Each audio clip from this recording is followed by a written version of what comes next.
Welcome to the Coast to Coast podcast, brought to you by Play Picks and the Lines.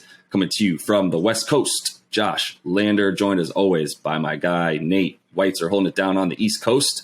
And we're going to run up into some NBA player props for tonight, Monday, on this NBA schedule. But as always, before we get into that, if you do need a FanDuel or DraftKings account, head to fdpicks.com or dkpicks.com. Find those listings in your area, such as, Nate, what we're about to jump into with some player props. What are we looking at here? I'll just start with my bold call of the night. And really, when you look at the odds, it's not that ridiculous. It's just worth putting a few pesos on, a few units, if you will. I don't think that the Cavs are going to keep it close in Denver tonight. It's a 10.5-point spread. Darius Garland's still hobbled. So I think you can take the plus 500 odds on Nikola Jokic not getting a double-double.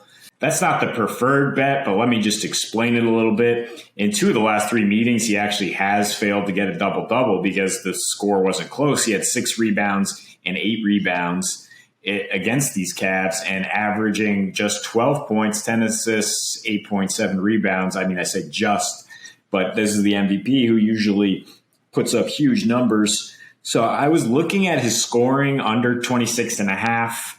I don't really love that because the Cavs are so awful down low. But I think aside from the double-double, just throwing a long shot bet out there, which is not that ridiculous of a proposition, I think you can feel confident about under 46.5 points, rebounds, assists, because the Cavs are probably not going to get into a high-scoring game in Denver.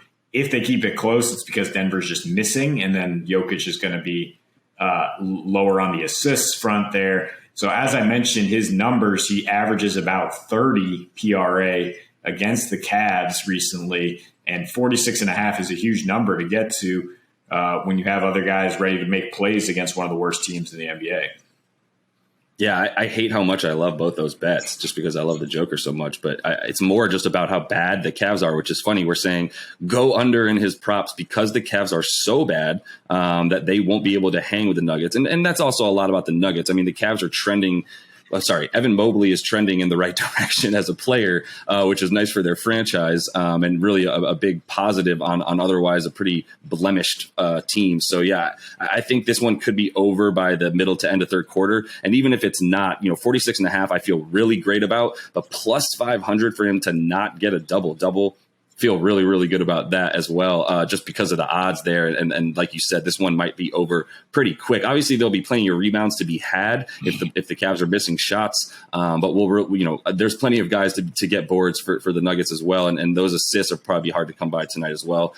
So I would say that's a pretty spicy one, pretty good start to this. I'm actually going to move on to a guy that's playing for a team that I don't feel very good about, but I do feel good about Brandon Ingram on the Pellies, able to put up some numbers tonight, mostly because, as we mentioned, right, Zion is nowhere to be found, and he won't be coming back for a little bit. And really, there's no one else on this team that we've seen able to do much.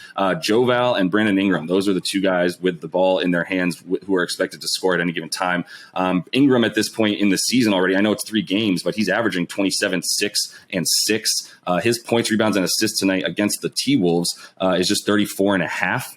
So he's averaging better than that. And really, the T-Wolves, they're not very good on defense. Obviously, they had a pretty easy time against the Rockets. They've also been the benefactor of playing some really bad teams early on, but including the Pellies, who keep getting beat up. But once again, tonight, I don't have any idea what to expect from the Pellies. I think the Wolves are a lot better than people think. Obviously, Anthony Edwards continues to take leaps and bounds, but really it's about Brandon Ingram coming down with the ball in his hands. His usage rate still around 33%.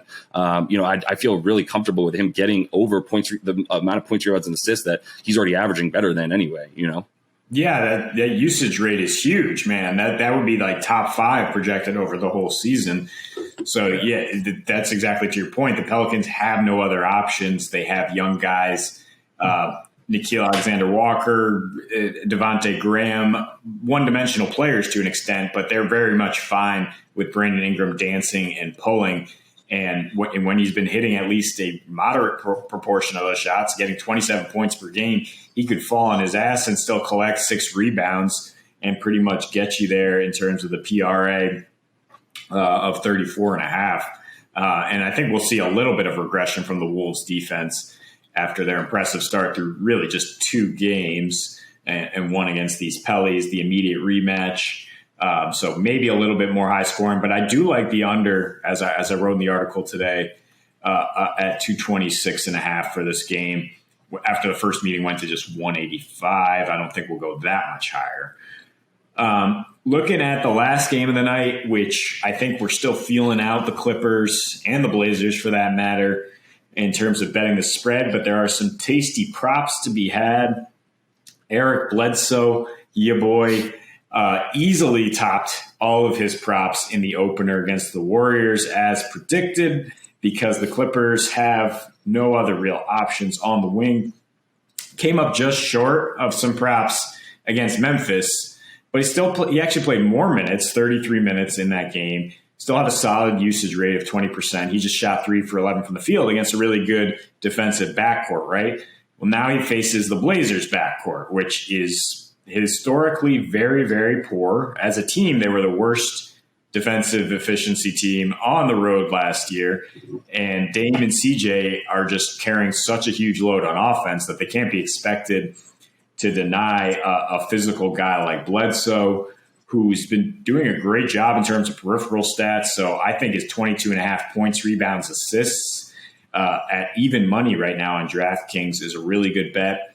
You're getting negative odds, but for him to score 13.5 points, I think he also can get there just in a game with a 231-point total, back and forth.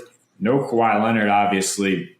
The Clippers are going to need their guards to score and score often in a plus matchup.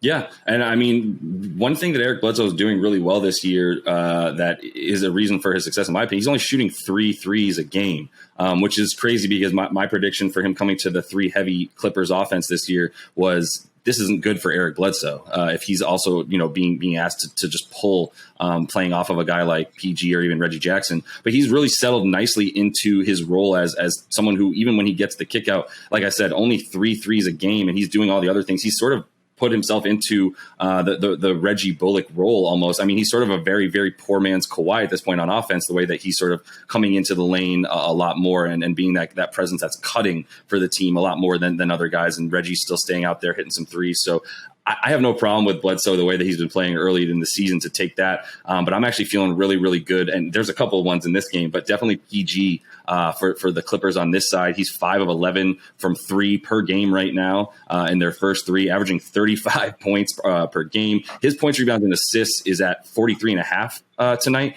He's averaging about 50 a game, better than 50 a game in terms of points, rebounds, and assists, 35 points, more than 10 boards, and 5 assists a game. So, it's very clear he needs to do it all. He's really trying to remind us that there was a time where he was the best player on the Clipper, or rather the Pacers, when they were a contender as well. And that it's really reminiscent of how much he's doing all over the place, including on defense, and really both of these teams aren't very good at defense, specifically Portland in terms of giving up really good shooting numbers to the opposing team. So, I'm feeling pretty good about their inability to stop teams. As you mentioned, it's always going to be the case when they have 2 undersized guards like CJ and Dame who are getting the bulk of their minutes. But it also means that they are going to continue to score points. And one other bet that I'm looking at right now in this game, because I love the odds on it, CJ McCollum's actually leading the league in threes right now, 6 made a game. Probably not sustainable unless you're Steph Curry, but still 6 threes a game already. And he's only got to hit more than 3 tonight for you to win plus 155 on your money.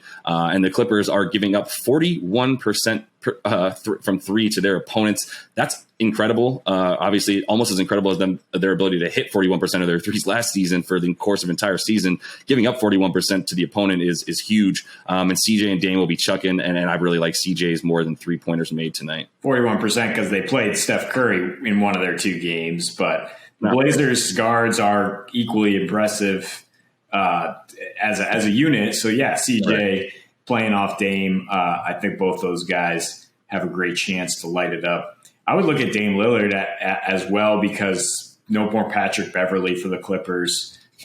So I mean, he could have definitely a better game. But to your point about PG, yeah, he's reminding us who he is. I think he can kind of sniff the narrative of carrying this team without Kawhi and at least getting an MVP vote or two at the 4 or 5 spot.